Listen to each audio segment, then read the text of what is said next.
fibre de femme. Alors, vous savez, fibre de femme, c'est très évocateur. Alors, toutes les femmes sont belles. Toutes les femmes sont belles, c'est ce que chantait Jean-Pierre Ferland. Toutes les femmes sont belles et c'est un peu comme un diamant avec de multiples facettes. Alors, le spectacle Fibre de femme vous présente différents univers féminins. Et puis, peut-être, maintenant, vous allez vous y reconnaître et peut-être que, messieurs, vous allez y apprendre quelque chose. Alors, le spectacle est tantôt poétique, tantôt comique, parfois on peut même retrouver un peu de tragique. Et quoi qu'il en soit, on présente ce que le plus beau dans la femme, c'est-à-dire elle-même. Alors, bienvenue dans ce bel univers féminin.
La jeune fille n'était jamais allée dans ce genre d'endroit-là. Elle aurait mieux pas y aller non plus. Et en plus, on était samedi. Elle aurait pu rester couchée dans son lit pour se lever, prendre l'autobus, s'en aller à l'école. Elle aurait pu passer la journée à niaiser sur son cellulaire, à regarder Snapchat, Instagram, TikTok. Mais non, elle fallait qu'elle y aille. Mais il y avait une petite partie au fond d'elle qui avait envie d'y aller à cette dernière rencontre avec cette femme qui avait traversé son chemin, sa vie.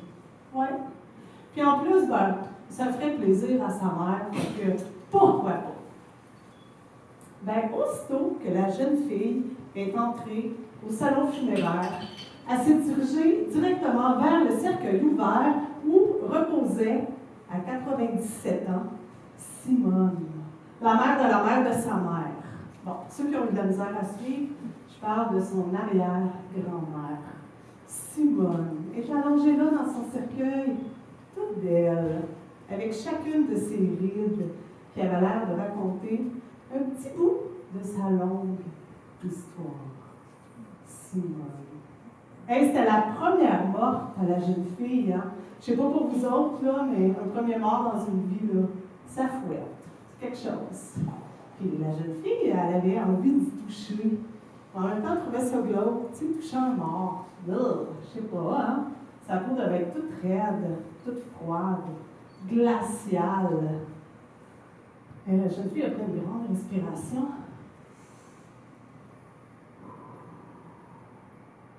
Et elle a serré les mains de Simone entre les siennes en guise d'ultime au revoir.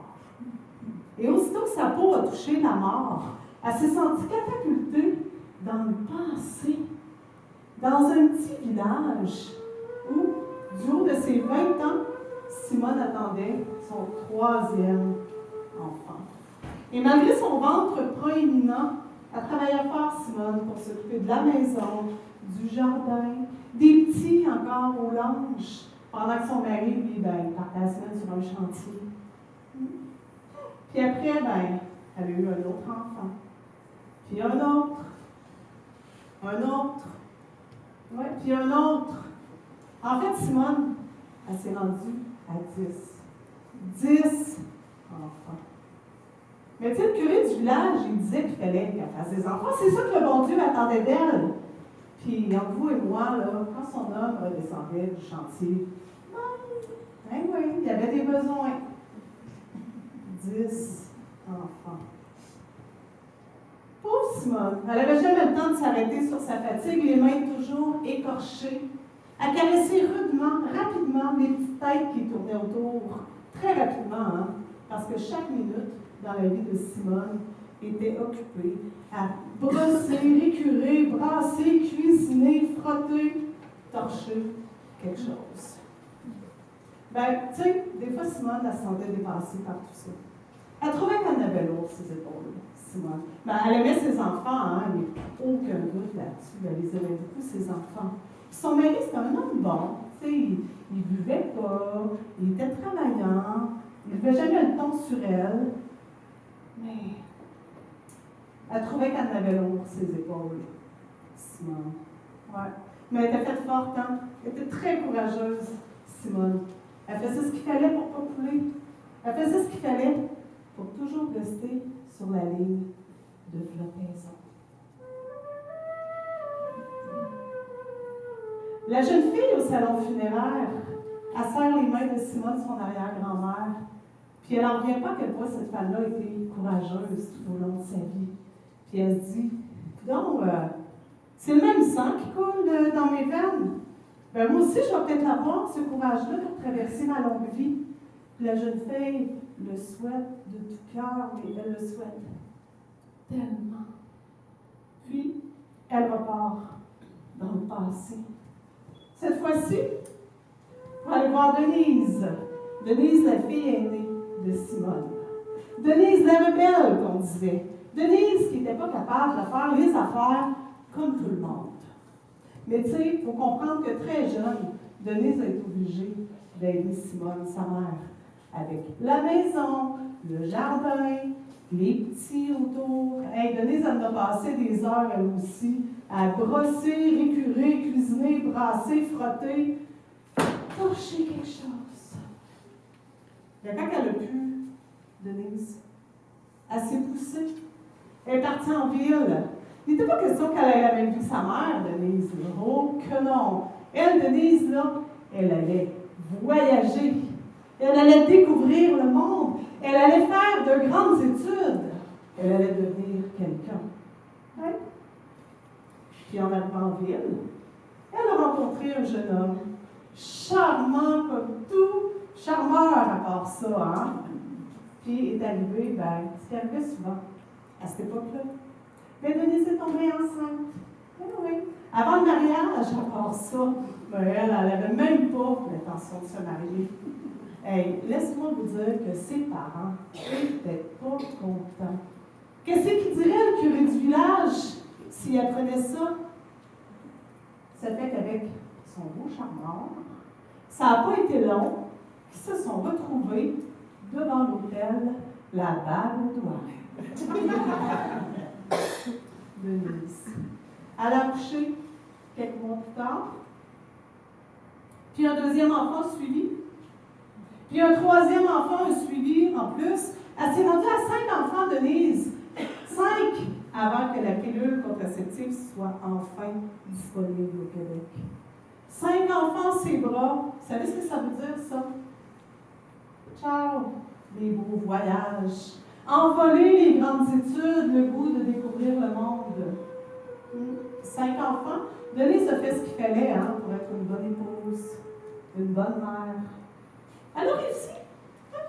Elle a réussi pendant un bout. Puis après, elle s'est mise à étouffer. C'était pas pour elle, tout ça. a commencé à couler. Elle sentait qu'elle allait se noyer, Denise. Elle est partie. Au revoir, les enfants. Ciao, le mari, la vie de famille. Denise a largué les amarres. La ligne de flottaison avait pas eu. La jeune fille au salon funéraire, elle réalise à quel point les choix qu'ont fait les femmes qui l'ont précédée dans la vie ont un impact sur sa propre vie. Des enfants abandonnés de Denise, il y avait Isabelle. Isabelle qui a grandi en se demandant, c'est quoi l'amour? Comment tu fais pour te faire aimer quand la personne qui est supposée t'aimer le plus au monde, ta propre mère, elle t'abandonne? Hein? C'est quoi l'amour dans ce temps-là? Bien, la solution d'Isabelle, c'était très simple, je vous le dire. S'ouvrir les jambes. That's it. À gauche, à droite, avec n'importe qui, n'importe quand, s'ouvrir les jambes, sourire, être charmante et s'ouvrir les jambes. C'est tout. Juste pour avoir l'impression de se faire aimer un peu. Pour ne pas se sentir abandonné à nouveau. Pour être certain, puis bien certain, d'être au-dessus, là, mais bien au-dessus de la ligne de flottaison. Au salon funéraire, la jeune fille serre les mains de son arrière-grand-mère plus fort. Ses propres mains à la jeune fille commencent à être glacées aussi, très très froides. Puis dans les murs, à ce moment-là, on aurait pu entendre le battement d'ailes d'un papillon qui fait son œuvre génération après génération après génération. Après toutes les quêtes d'amour d'Isabelle, est née la jeune fille, notre jeune fille du salon funéraire. Un beau bébé qui était tellement aimé. Une belle princesse à qui on ne voulait rien refuser. Une jeune fille qui a grandi dans un amour maternel très fort. Trop fort souvent. Asphyxiant la plupart du temps. Très, très, très étouffant. C'était un amour maternel qui cumulait celui de toutes les femmes qui l'avaient précédée. Cette jeune fille-là était née dans un millénaire où on a vu toutes nos conditions foutre le camp. Un peu comme un enfant qui vargerait dans une tour de bloc Lego. Tout ce qu'on croyait vrai s'effrite peu à peu. Mais cette jeune fille-là, dans sa tête, là, elle se cherche des repères, puis elle a des tonnes de questions qui se bousculent, puis qui changent entre elles. Est-ce que c'est correct si je n'ai pas envie de faire des enfants? J'ai-tu le droit de me sentir un homme dans mon corps? Je peux-tu aimer une autre fille sans me faire juger? Si je me maquille aujourd'hui pour aller à l'école, là, je suis obligée de me maquiller à tous les jours. Des jeans serrés, ça fait du salope. Je peux-tu frencher un gars sans sortir avec? Je suis obligée de m'entraîner, de faire du sport, de bien dormir, de bien en manger, d'avoir des bonnes notes. Comment je fais pour être aussi belle que les filles de TikTok? Comment je fais pour avoir des belles fesses rondes, un beau ventre plat, des belles lèvres charnues? Je suis obligée d'avoir un garage, un chien, une maison, un mari, des enfants, une piscine, une bonne job. Je suis obligée d'être une bonne amie, une bonne fille, une bonne mère, une bonne tante, une bonne femme. Je suis obligée d'être une poupée parfaite? J'ai-tu le droit d'être moi-même? J'ai-tu le droit de ne pas toujours être au-dessus de la ligne de flottaison?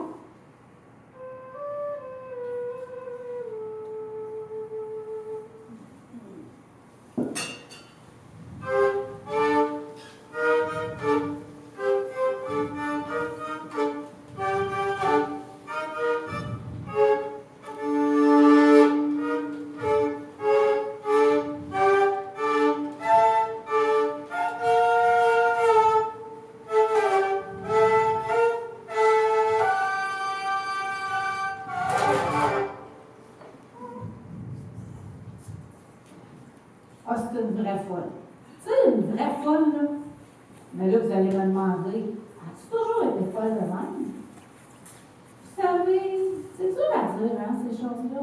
Ça fait un peu tant que ça quand on est petit. Mais c'est sûr, sa mère, à elle, elle se faisait dire elle pleure beaucoup, hein, ta fille. Oh, d'après moi, c'est parce que t'as encore trop. T'es tout le temps après elle. Tu l'as tout le temps dans les bras. Laisse-la pleurer un petit peu tout seul. Tu vas voir. Ça va y forger le caractère. Ben, puis là, vous allez me demander, puis, ça a-tu marché? As-tu arrêté de pleurer, la petite?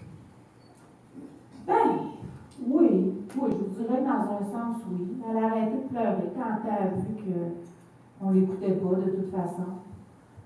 Elle s'est maquillée à la place. Ouais. Ah, puis des méchantes crises à part de ça. Là, sa mère, elle se faisait dire elle est bien mauvaise, ta fille. Voyons donc. Elle a tout un caractère, hein? Ben ouais. Ben là, maintenant, il va falloir qu'elle comprenne, la petite, que ça se fait pas, de faire des crises de même, là. Mais voulez-vous bien me dire comment est-ce qu'on fait ça, apprendre à gérer nos émotions, quand personne ne nous montre comment faire? Bien, d'après moi, là, c'est là qu'on commence à construire une belle petite digue, là, brique par brique. Là. Puis en arrière, bien, on cache tout ce qu'on vit, puis qu'on se fait dire qu'on ne devrait pas vivre. Fait que c'est comme ça qu'elle est devenue une bonne petite fille sage, là, qui faisait tout ce qu'on attendait d'elle, tout ce qu'on lui disait. Oh, arrête de pleurer, t'es pas belle quand tu pleures. T'es tellement plus belle quand tu souris. Puis, ben, avec le temps, elle a grandi, puis elle est devenue une belle ado. Mal dans sa peau. À polyvalente, elle avait tellement peur de ne pas rentrer dans le moule, tellement peur d'être mise de côté, qu'elle a tout fait comme il faut. Elle choisissait les bons vêtements, elle disait les bonnes affaires, elle riait au blagues de ses amis, là, tu sais, ceux qui étaient différents, là. Puis, ben, vers la fin de son secondaire, on lui a dit qu'il fallait qu'elle choisisse ce qu'elle voulait faire dans la vie. Son rêve à elle, c'était quoi? Elle n'était pas sûre encore, mais surtout pas sûre que ça allait plaire à ses parents.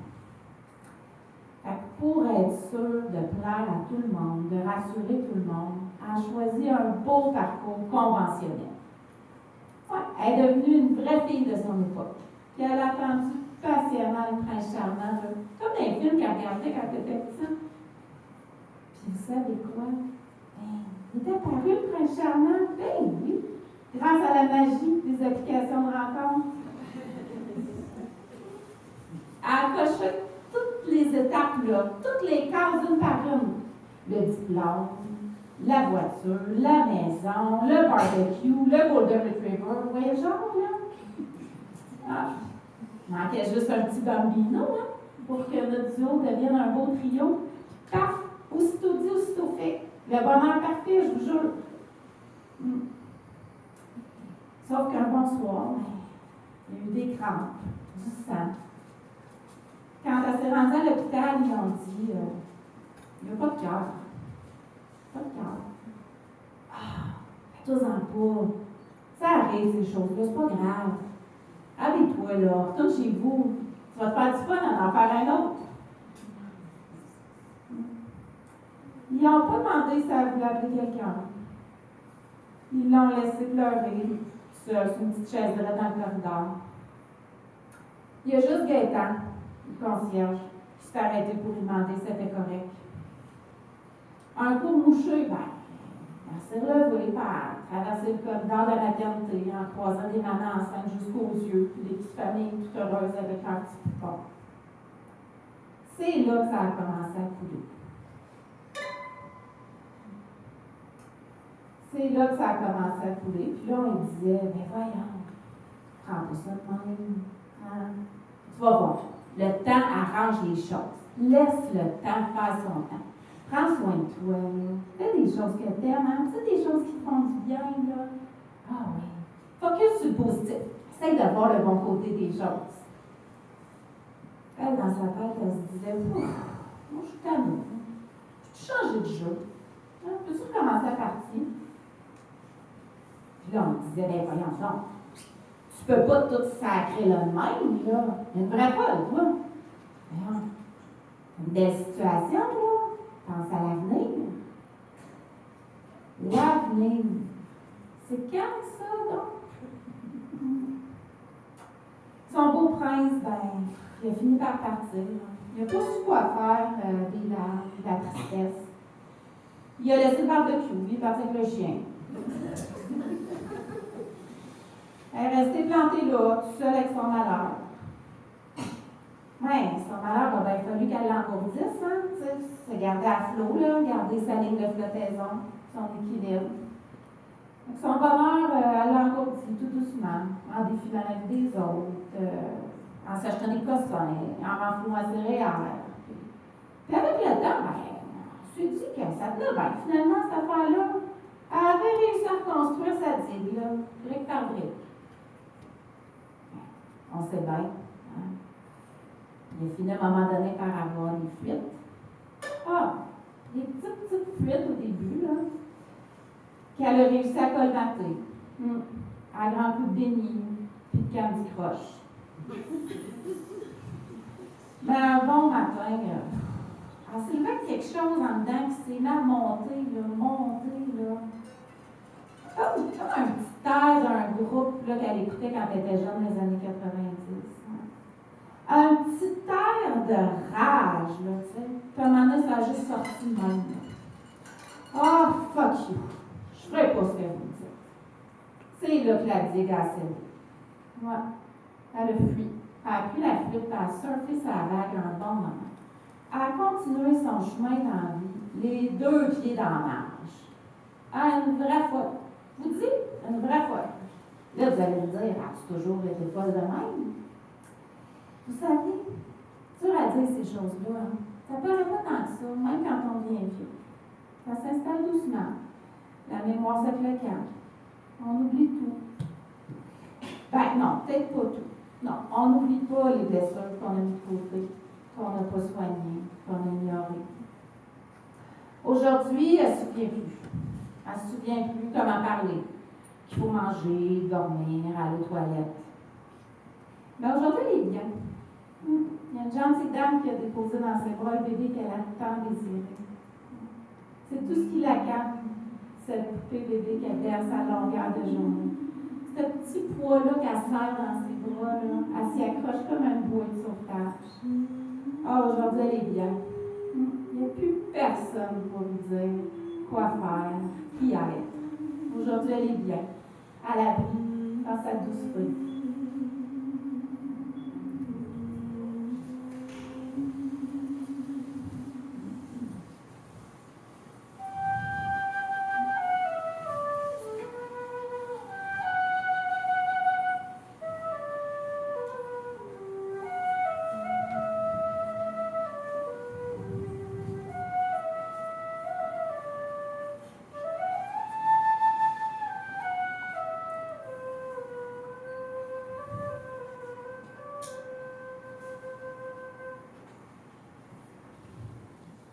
Elles étaient belles, les femmes de sa vie. Déjà toute petite, elle aimait ça, les regarder, puis les écouter. Je vais donc vous raconter des petits bouts d'histoire de ce que ces femmes lui ont laissé de beau et de bon. Commençons par l'arrière-grand-mère. L'arrière-grand-mère avait tout un caractère. Elle était vraiment pas commune. C'était une immigrante d'un vert pays. Puis elle avait fait la traversée. Elle avait connu la misère. Mais elle avait le sang chaud, l'arrière-grand-mère. Puis elle aimait l'hiver. Et surtout, la chaleur bouillette de son lit, où les mains de l'arrière-grand-père pouvaient se balader librement lors des dures journées de labeur, ou encore lors des soirs sans sommeil et des matins frisques. L'arrière-grand-mère a donné naissance à 11 enfants, dont 5 filles. La grand-mère, la petite fille dont je vous parle, puis 4 grands-tantes. La grand-mère et les grands-tantes, eux autres, qui étaient pas reposantes. C'était des femmes fières, fortes, plantureuses, généreuses, gourmandes. Et elles parlaient fort, tellement fort. La petite fille était impressionnée par le timbre de leur voix. Mais elle était surtout impressionnée par l'ampleur de leur poitrine. par l'ampleur de leur poitrine, mais surtout par la fierté que ça représentait pour elles. Ces femmes arboraient leur rondeur comme un trophée, un cadeau de Dieu. Elles aspergeaient leur vaste poitrine à l'eau de rose avant de les rentrer bien en vue dans un bustier pigeonnant et pointu aux multiples agrafes. Elles sentaient la poudre. La petite fille revoit la houppette de ce talc qui effleure leurs bras à l'intérieur de leur cuisse. La grand-mère puis les grands-tantes se pomponnaient, papotaient, riaient, parlaient fort, très fort, de leur homme et de sexe, en suçant des paparmaques.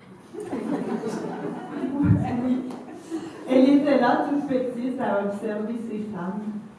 Ces femmes transportaient dans leur gène une beauté unique, bien à elles, où la chair généreuse est un trésor, où la chaleur enveloppante d'un corps a quelque chose de bon et de savoureux.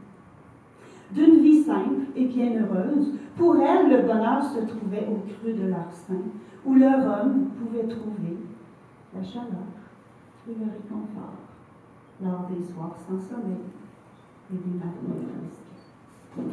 Oui, elle était là, enfant toute petite, à les observer. Enfant, elle a aussi observé sa mère. Cette femme avait des longs cheveux bruns jusqu'aux fesses.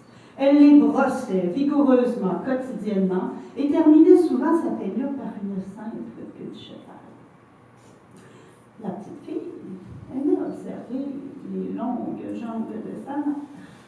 Mais elle était surtout impressionnée par l'ampleur de sa poitrine. Par l'ampleur de sa poitrine, mais aussi par la fierté que ça représentait pour elle. Cette femme aussi arborait ses rondeurs comme un trophée, un cadeau de Dieu. Mini-jupe, bustier, longues bottes ceinturaient son corps. Elle portait des pantalons de cuir brun, des jeans à pattes d'éléphant, mais toujours le haut de son corps, poitrine bien en vue. Elle disait à son enfant, « Ma petite fille, quand tu as quelque chose de beau, il faut le montrer. » Vous comprendrez que la mère aussi avait le sang chaud, très chaud, même je dirais. Elle aimait l'hiver et la chaleur douillette de son lit, où cette fois les mains de multiples amants de Marie se sont baladées librement. Coco Chanel parfumait son corps. Les hommes lui offraient tous le même parfum. Un peu plus silencieuse et solitaire que la grand-mère et les grands-tantes, la mère aimait se balader le dimanche, en voiture, en Mustang, entre femmes, entre amis. La petite fille assise parmi elles au milieu du char sur la console. En conduisant, la mère buvait son coke en bouteille, fumait ses cigarettes et chantait fort, très très fort, tout ce qui lui passait par la tête. Oui, elle était là, enfant toute petite, à observer cette femme. Sa mère sentait le parfum et le tabac. Cette femme transportait dans ses gènes une beauté unique, bien à elle, où la chair généreuse est un trésor, où la chaleur enveloppante d'un corps a quelque chose de bon et de savoureux. D'une vie simple et bien heureuse, pour elle aussi le bonheur se trouvait au creux de ses seins, où les hommes de sa vie ont pu trouver le plaisir des soirs de party, ou encore la chaleur et le réconfort lors des soirs sans sommeil et des matins frisques. Le temps passé, la petite fille a grandi. Les femmes de sa vie sont disparues. On pourrait se demander qu'est-ce qui reste d'elle. D'abord, la jeune femme parle doucement, calmement. C'est vraiment pas trop sa vie. Mais elle aime la gomme ballon et faire des bulles qui éclatent fort, très très fort. Ça énerve sa mère. Tout comme les femmes de sa vie, elle aime les parfums, les crèmes et les dentelles. Elle en a beaucoup et elle parfume son corps quotidiennement. Elle aura hérité de la vaste poitrine du cadeau de Dieu, Mais elle ne tolère aucun vêtement serré, trop court ou trop voyant. Elle préfère le confort dans le choix de ses vêtements. Elle aura aussi hérité du sang chaud. Elle a tellement chaud. Elle aime l'hiver. Le froid permet de l'apaiser et de garder le lit, ou cette fois, la douceur de ses propres mains, ou celle d'un homme, peut-être une femme, caresse son corps. Je vous ai raconté ces petits bouts d'histoire parce que je veux croire, j'ose croire, que les femmes de notre vie nous ont laissé des petits bouts de beau et de bon. Leur vie était certainement pas parfaite, mais elles sont précieuses, ces femmes et leur histoire. Elles sont nos racines, nos origines. Elles sont cet équilibre fragile que l'on cherche parfois durant les tempêtes. Ces femmes, les femmes de notre vie, sont notre propre livre de flottaison. Je vous ai aussi raconté ces histoires parce que lors des nuits sans sommeil ou de matins frisquets où elle cherche le réconfort, la jeune femme aime se rappeler de leur rire et de leur voix, de l'odeur de la poudre et de leur parfum, de leur chaleureuse et vaste poitrine, de leur dentelle. Mais comme elle est gourmande, elle aime aussi se rappeler du goût sucré et réconfortant des paparmans.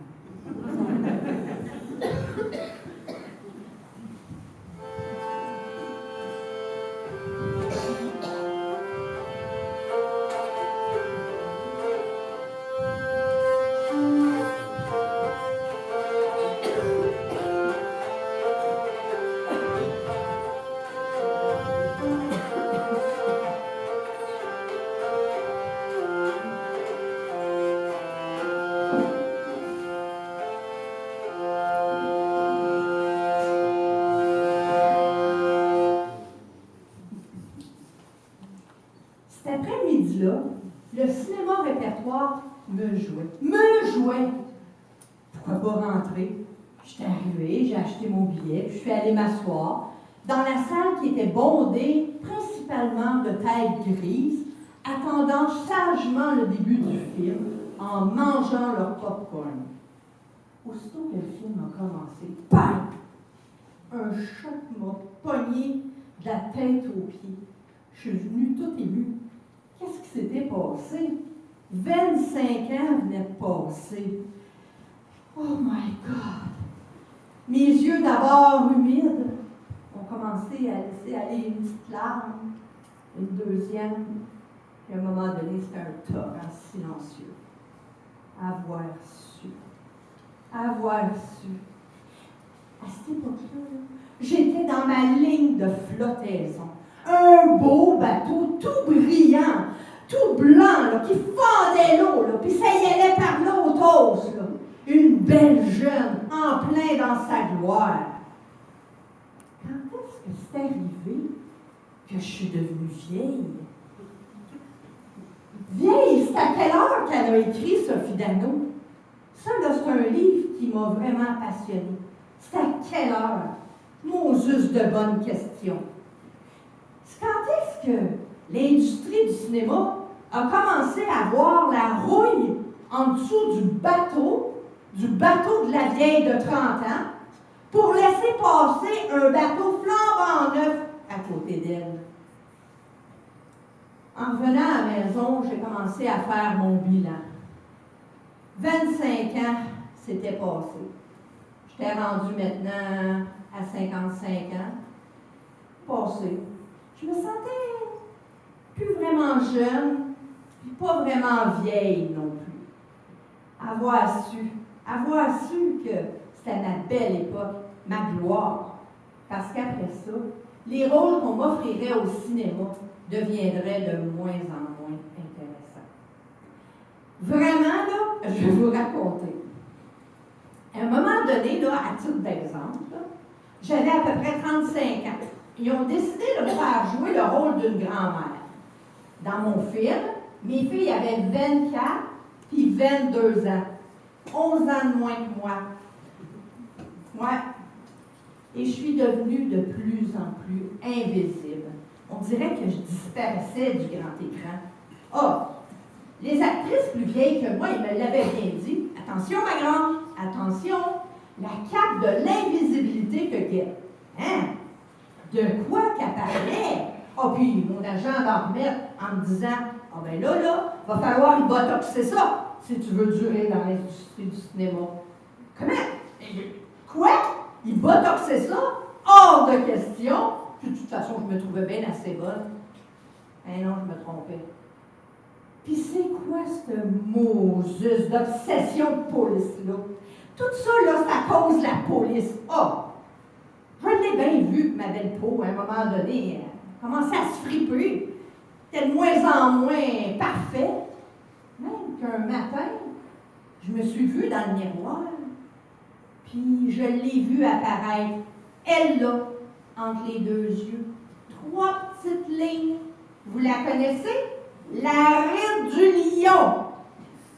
C'était parti, cette affaire-là, toi. Oh. Pour une actrice, là, vieillir, là, c'est chiant, c'est mortel, c'est déprimant. Je ne me suis pas laissée aller. À un moment donné, je me suis dit, on va faire ce qu'il faut. Puis, il y avait plein de petits trucs naturels que j'ai commencé à essayer. Je vais vous en partager 5 pour ceux qui sont intéressés ici. Le premier truc que j'ai commencé à essayer, ça a été de me coucher sur le dos. Parce qu'à ce qui paraît, ça favoriserait la circulation puis l'élimination des cellules mortes. Mon conjoint n'était pas tout à fait d'accord. Je gonflais un peu. Mon deuxième truc, s'hydrater. Bien hydrater son corps et sa peau. Boire, boire et boire. 2 à 3 litres d'eau par jour. Ben oui, toi. Bienvenue, 10 minutes. Pas fait ça longtemps. Troisième truc. Oh, celui-là, je n'y ai pas mis beaucoup de cœur. Écoutez bien ça. J'appelle la face de bleu. Il faudrait arrêter de sourire, de rire, de plisser les yeux, de froncer les sourcils. Vous me voyez-vous de même? Ça n'a pas duré bien plus qu'1 heure. Je n'y ai pas mis plus de temps que ça. Mais l'autre, par exemple, le 4e truc. Celle-là, j'y ai aidé avec tout mon cœur. J'y ai mis tout ce que je pouvais. Ça serait de se repulper, se faire des massages, se flipper les paupières, se battre les mentons, se bas le menton, étire, flip. J'ai eu beau y mettre tout mon cœur, ça n'a rien changé. 5e truc.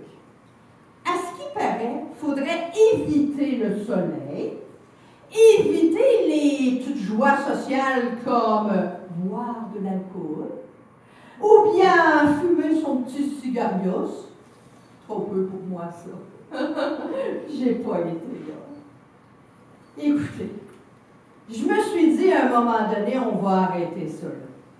Mais il y a une consolation. Si vous êtes comme moi ici, là, puis que vous avez quelques kilos en trop, là, ben dites-vous que vous allez au moins amincir du visage.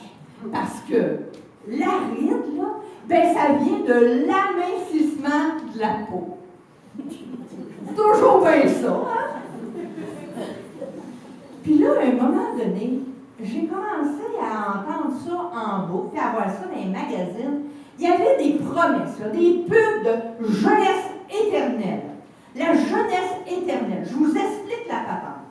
C'est que on disait qu'il y avait une petite crème pour tout.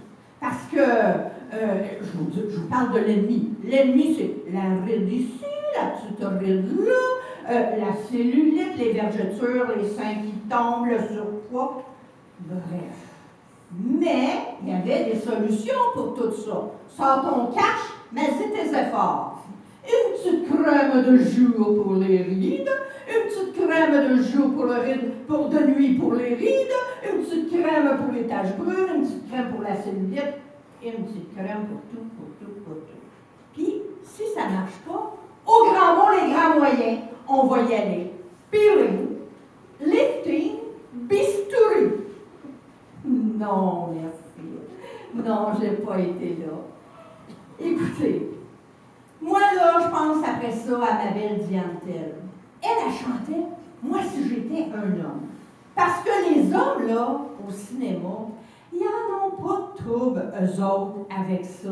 Ils n'en ont pas de ligne temporelle, puis ils n'ont pas de trouble avec leur police ou leur ride. En fait, là, on ne va pas se le cacher. Plus un homme prend de l'âge, plus on les trouve beaux. Ben oui, ça leur sert l'âge. Puis au cinéma, plus ils sont vieux, nos beaux messieurs, nos beaux acteurs, plus leur partenaire de jeu rajeunit. C'est vrai, je vous donne l'exemple de Pretty Woman, pour ceux qui sont à mon âge un peu. Là. Le film de Pretty Woman, là. Richard Gere avait 42 ans au moment du tournage, puis la belle Julia, là, elle en avait 22. Hein? 42, 22. Ça a changé? Ah, non. Pensez aux James Bond. Nos James Bond, là, à notre époque, là, ils ont entre 45 et 55, puis même 57 pour Daniel Craig. Puis les petites bonnes girls, là, à côté d'eux autres, là, ils ont en moyenne entre 23. Puis la plus vieille, là, que j'ai vue, 32, Elberry. Rien à faire, elle n'a pas changé. En tout cas, tu sais, à un moment donné, j'ai fait la paix avec tout ça. Puis, j'ai commencé à les regarder différemment, ces rides-là. Dans le fond, là, c'est des petites égratignures sur notre peau qui nous racontent nos histoires. Nos histoires qui sont emplies d'un paquet de fous de rire, de joie. Il y a des rides qui vont avoir été occasionnées par la perte d'un enfant, la perte d'un bébé. Il y a des rides qui vont avoir été occasionnées par des désirs non assouvis. On aurait voulu faire des trucs, puis c'est pas comme ça que ça s'est passé. Il y a aussi les rides qui sont venues des désirs un peu trop assouvis, ou les rides du soleil. Mais au final, toutes ces belles petites égratignures-là, toutes ces belles rides-là, mais ça fait de nous des personnes vraies. Ça nous raconte de l'histoire. Ça dit qui on est. Puis on est belle comme femme. On est même sexy avec nos rides. Oui, ça fait longtemps que j'ai fait la paix avec ça. Puis moi, ce que j'ai fait à l'automne dernier, c'est que j'ai décidé d'aller m'inscrire à l'université pour passer de l'autre bord de la caméra. Puis d'aller tourner mes films. Parce que des scénarios, là, j'en ai des centaines. Puis il faudrait que je vive jusqu'à 100 ans.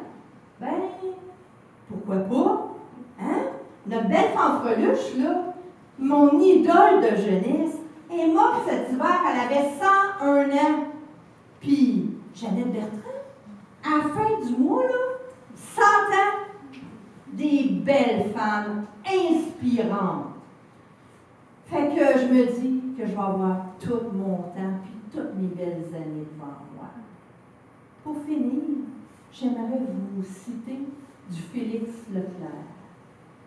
Félix, il disait que le bonheur, à chaque âge se rattache un bonheur.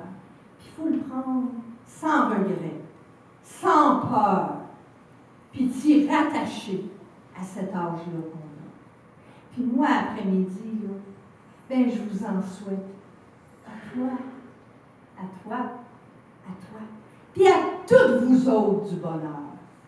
Puis c'est ici que toutes nos histoires, elles ont fini.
dernière fibre de femme. Et cet homme, c'est Richard Fournier.